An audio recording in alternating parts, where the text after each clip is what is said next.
I'm live. Wow. Well, hello there. Hi there.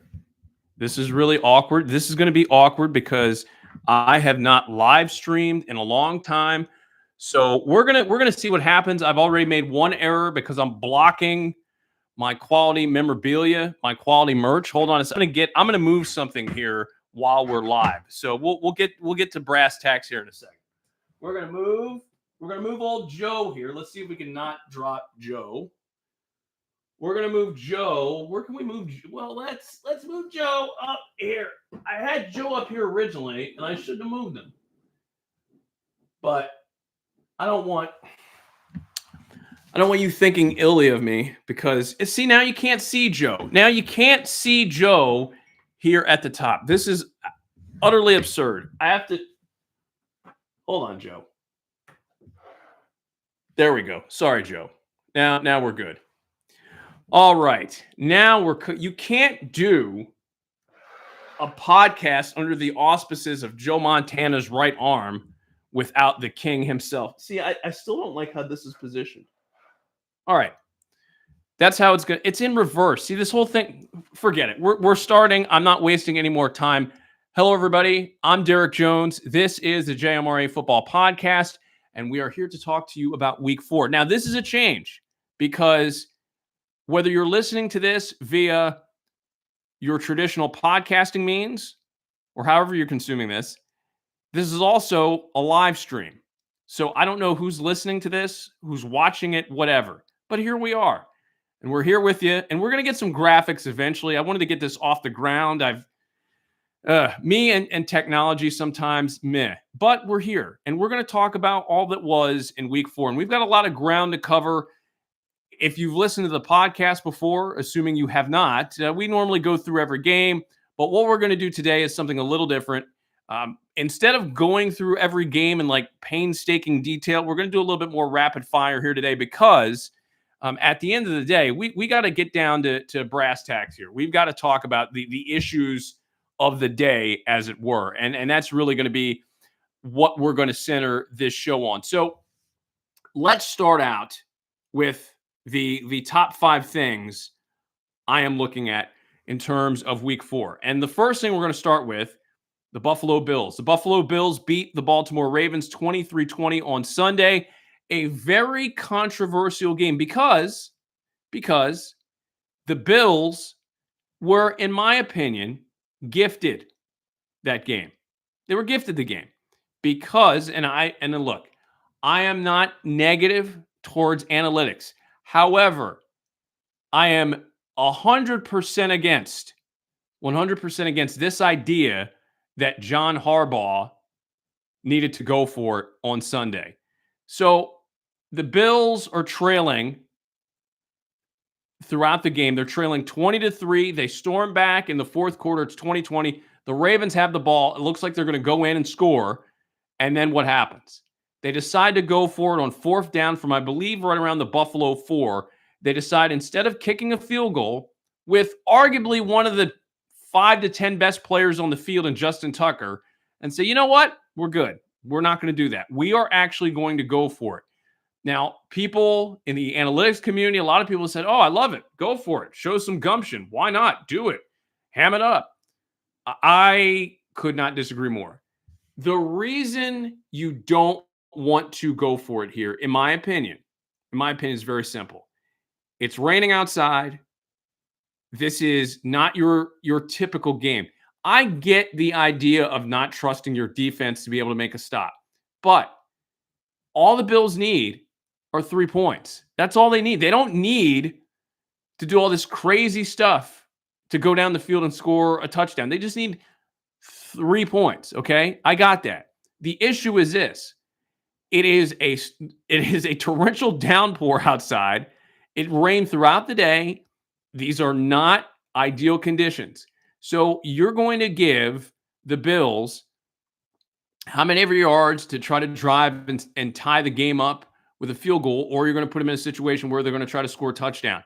I just think that they made a gigantic mistake. Speaking of the Ravens, you've got to give some level of trust to your defense. And they didn't do that. The Bills, for most of this game, didn't do a ton in terms of actually moving the football. They struggled a great deal. I just think you've got to put the ball, in essence, in the hands, in the game, in essence, in the hands of your defense. Because if you don't, what are you doing? Then you're not a real team anyways. You're not a Super Bowl contender of any renown. You've got to be able to figure out what you're doing. So I think that was a major mistake by John Harbaugh and the Baltimore Ravens. Kick the field goal. Hey, if the Bills go down the field and tie the game, great. To me, I don't think the odds are super great. And I know the analytics suggest otherwise. In those conditions, what are the odds of the Bills legitimately driving down the field and scoring a touchdown and you losing the game 27-23? Considering what they had done throughout the day, I'll take those chances. But John Harbaugh did not. He wanted to go for it. And look, I get it. If you're going to go for it, you have Lamar Jackson. Why wouldn't you go for it? But my problem is, it's pretty simple. If you're going to go through all of those motions just to do that, where was the play? You got to come up with a better play than that. And they did not. They did not come up with a good play at all. I thought it was a terrible idea. You roll out, anytime you move, kind of slide out right, it ends up being an interception. Anytime you move out right, it just cuts off a part of the field. I didn't like the call. I didn't like the play call. I didn't like the decision to go for it. I just thought it was a bad idea.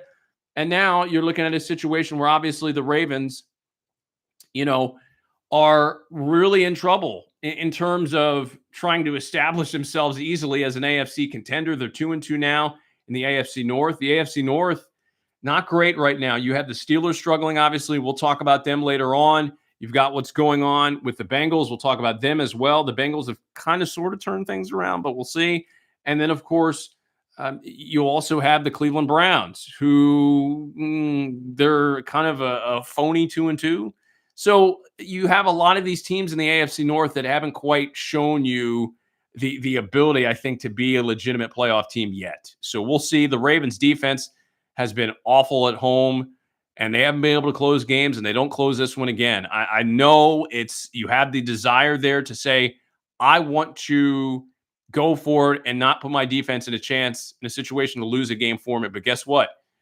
You lost the game anyways. Take the points and get out of there. There's too much of this. We got to go for it because the numbers tell us. Have a feel for the game. And I just think the feel of the game is more important than what some chart is telling you or what somebody's telling you who says, this is the percentage of what will happen on this play if we go for it. Or you get this. Or whatever. I don't like it. I just don't like it. I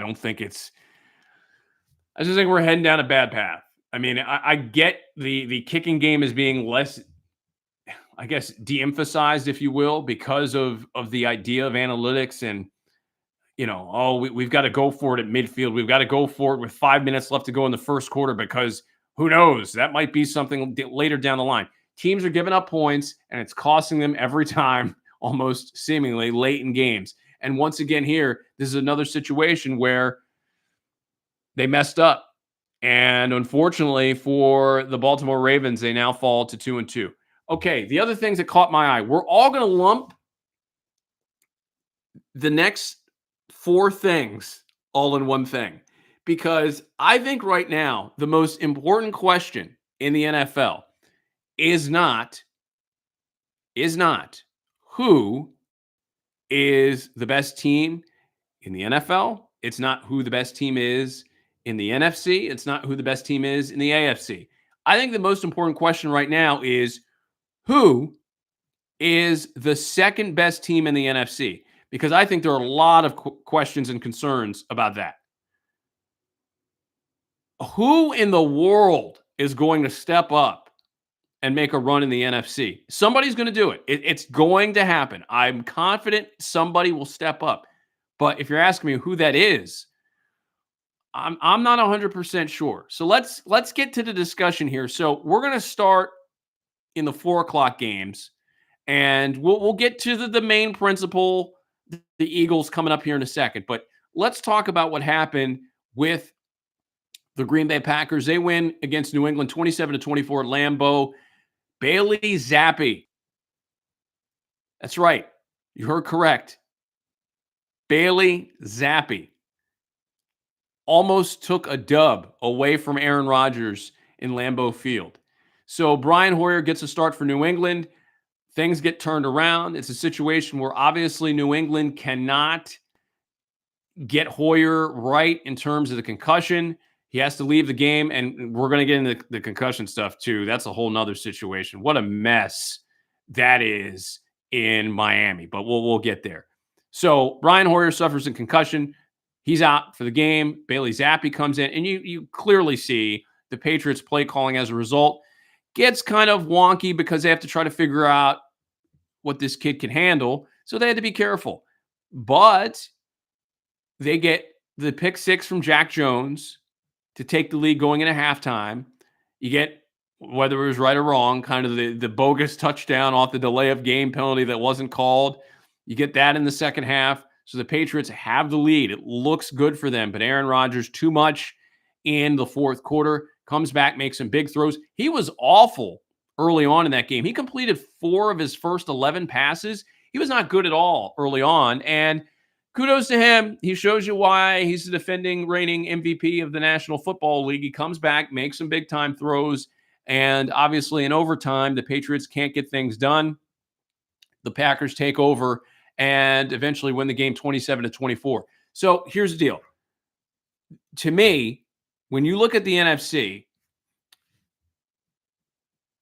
there's no reason, there's no excuse anymore for number 12 in Green Bay. Who is in your way of doing something? I mean, I know the 49ers and Jimmy Garoppolo went to Lambeau last year and beat the Packers, but who is in the way of the Packers at this point? With all due respect to the Philadelphia Eagles, respectfully, this is Aaron Rodgers' NFC to lose, okay? It's his NFC to lose. We're going to talk about the Bucs coming up, and I'll explain what their ailment is right now. And there's a lot of stuff going on. When you look at the NFC right now, you have Jimmy Garoppolo with San Francisco, and Green Bay's had tons of trouble with the 49ers. We got it. You clearly have another team in the Rams, the defending Super Bowl champions. We know who they are. To me, Aaron Rodgers as the MVP, this is a guy who may be making his last gasp, his last run at this. The quarterbacks in the conference right now are not strong enough from top to bottom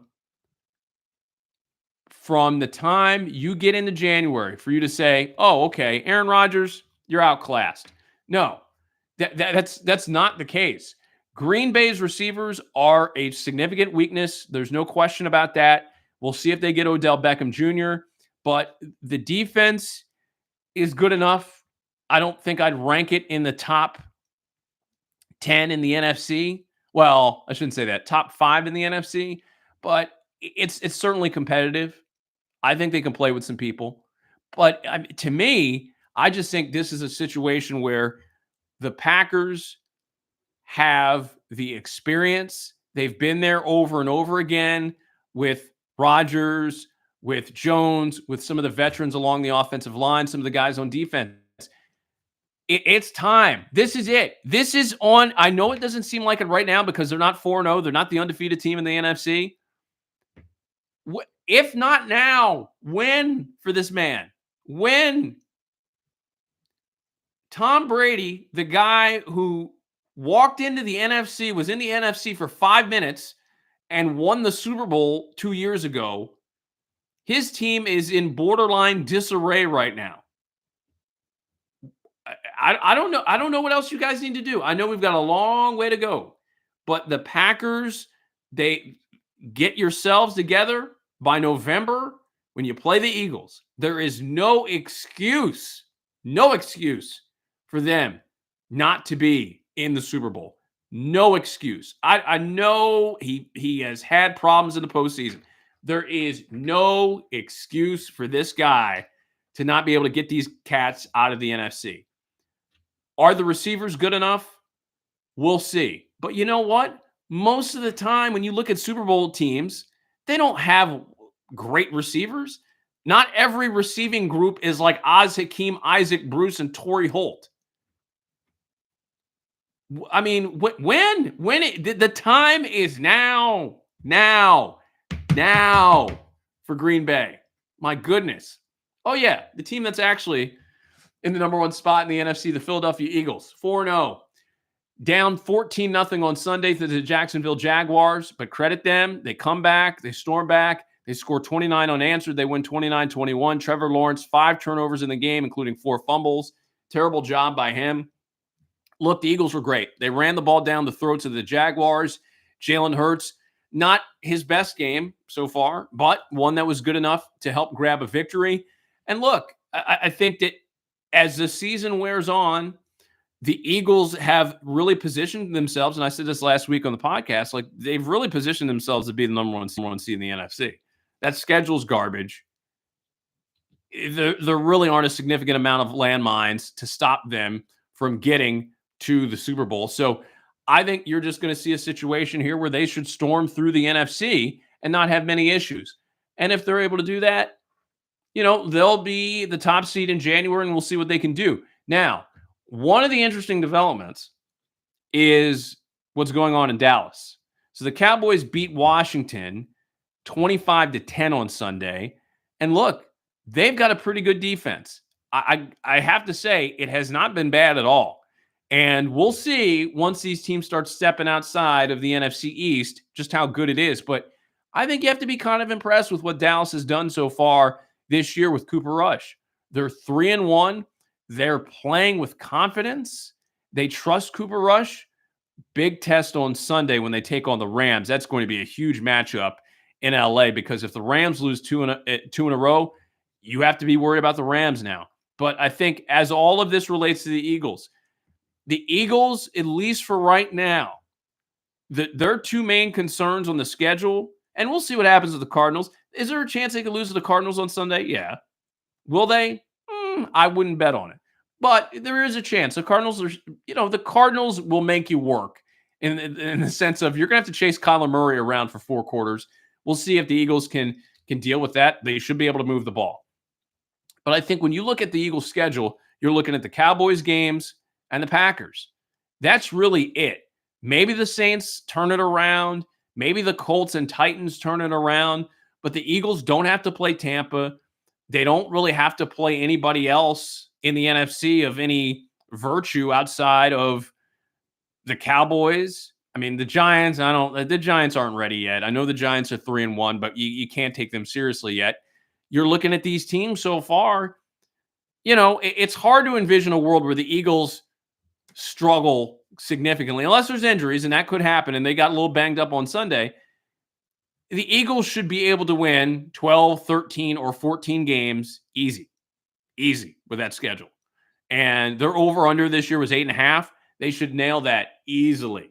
So the Eagles are in the catbird seat right now in the NFC, okay? They look the best in terms of defense and in terms of offense. They have played the best so far. To me, you could have said Miami was the best team in the NFL.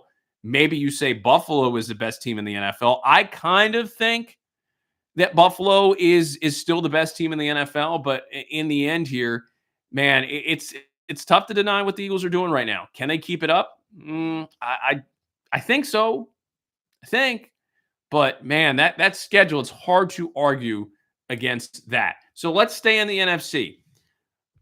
The Bucs lose 41-31 to Kansas City on Sunday night.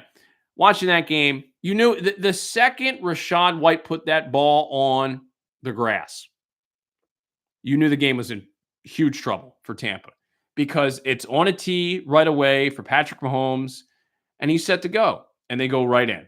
Travis Kelce, touchdown. So, I mean, you're looking at putting the Chiefs in an easy spot to score a touchdown, and they do, and they take advantage of it. They get another turnover later on. It took a little while for Tampa's offense to get going again, and finally, they were able to churn out some yardage through the air, nearly 400 yards passing for Tom Brady. They ran the ball 6 times on Sunday. And look, to me, the storyline of this game, obviously Kansas City played very well. You can't dispute that. But Tampa's defense stunk.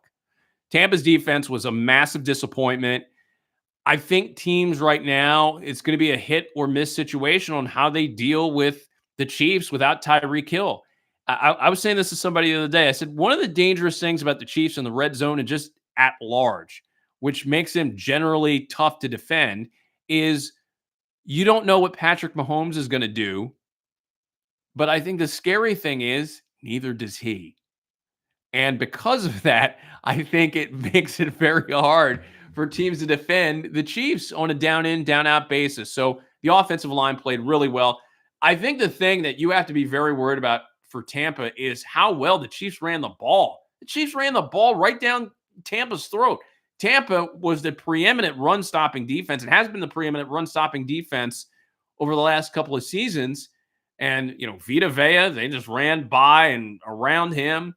They missed Ndamukong Suh, I think, in Tampa. I mean, we haven't talked about the defensive line changes much with Tampa in the previous podcast, but no Jason Pierre-Paul, no Ndamukong Suh, and they're really not as consistent of a run-stopping group as they've been in years past. So we'll see how that kind of plays out for Tampa moving forward. Tough loss for them. I do think eventually, they will get things together. To me right now, I think you're looking at the top 4 teams in the NFC, okay? The Eagles 1, Green Bay 2, Tampa 3, Dallas 4, Rams 5. I mean, that would be the ranking to me at this point. So I would look at your 5 teams in the NFC being that. The 49ers, where do they kind of fit in? I think they do at some point, but it's just going to be a matter of how consistent Jimmy Garoppolo is. They've always, at least under Kyle Shanahan, they seemingly always have been able to give the Rams some significant headaches. So they did again with the 24-9 win on Monday night to elevate themselves in the race for the NFC West crown. They are 2-2, as is the rest of the division. And yeah, I think that clearly,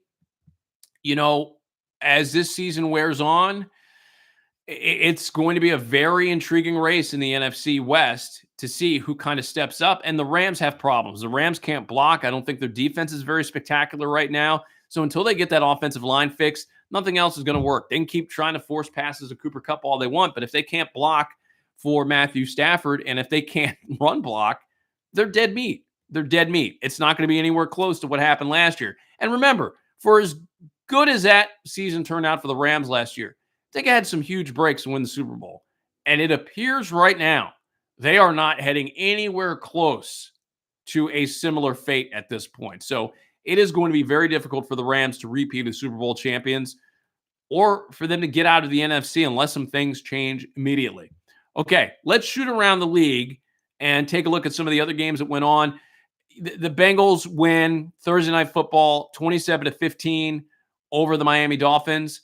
Look, I think that the clear thing that stands out is a Tua's nonsense with the concussion. He shouldn't have played. There's no question about that. He had a concussion. It appears against Buffalo the week prior, days prior. The weird thing was he was doing interviews on Amazon. So I don't know what people thought. I mean, people are outraged that he played. But should you be interviewing? I don't know. I don't know. The whole thing was weird. So he is out for the game against the Jets, which makes a ton of sense. He's not going to play this upcoming week against the Jets. And you shouldn't have him on the field, to me, for the next few weeks because at minimum, because you just can't trust that situation is going to turn itself around. And you have to look for the guy's safety too, obviously. Because eventually this guy, you hope, is the future of the franchise. And he's not going to be the future of the franchise by getting his head slammed to the turf every week. That's not working. So they've got to figure out a way to kind of work around that situation. I think Teddy Bridgewater is a good substitute to have. He has shown in the past that in a relief spot, he can be a very productive player. So we'll see how Miami does with that. Cincinnati obviously getting the big win. And the Bengals, they need to protect Joe Burrow. It's as simple as that. They haven't done a good job doing that. They've been terrible at protecting, not projecting. They've been terrible at protecting Joe Burrow throughout the season, and that has to turn around. And it's getting there. It's getting there, but they've got a lot of work to do in the coming weeks. They have that tough AFC North schedule. They'll see Tampa later on in the year. So Cincinnati has their work cut out for them in the AFC, without a doubt. The Vikings beat the Saints 28-25 in London. Big win for the Vikings as the Saints come up short. A Will Lutz kick who had already hit from 60 in that game, missed from 61, and he hit the upright, and then he hit the crossbar. My God. A double doink for old Will Lutz. Disappointing loss for the Saints as their struggles continue. They drop to 1-3 now. The Falcons beat the Browns 23-20. The Falcons, a little feisty, 2-2 now in the NFC South, and they've got a chance to jump into first place if they beat Tampa on Sunday. Oh my goodness. We already went over the Cowboys and Commanders. Carson Wentz, Auf Wiedersehen, my friend. He's going to be out of the league soon at this rate.